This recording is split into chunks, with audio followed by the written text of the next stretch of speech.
Hi, it's Ben from 39K, and this year we decided to use Fusion 360 for the first time when designing our robot.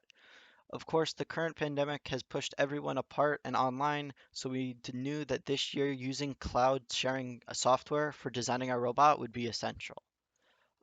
We picked Fusion because of its incredibly strong cloud features, but also because of its simplicity that all members of our team could understand and use, even those not well versed in CAD. The meshing and joint system is incredibly easy to use, and even people like Tony on our team who have never used CAD before were able to interact with the model and help us design a robot. We are also in a somewhat unique position, as our school is home to international students during the school year. Every year over the summer during the prime season design period for VRC, almost half our team returns to home outside the US.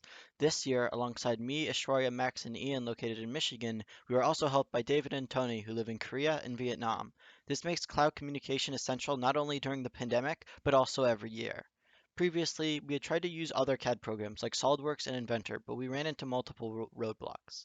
Both require sending the full file every time someone wants to work on it, and it's limited to just one person working on it locally at a time. Similarly, there's a large margin for error because just one error in the parts library will cause the full CAD not to load on someone's computer. Autodesk Fusion solves for both these problems. Cloud sharing is the main feature, including the parts library to compile from. This ensures that CAD works and loads correctly every time, and that everyone is using the same ports. But more importantly, it allows multiple users to work on CAD at the same time. Although David has come to Michigan to back the board, Tony is still only working on the CAD back in Vietnam. Without Fusion, he would not be able to play a valuable role in designing and helping our team this year.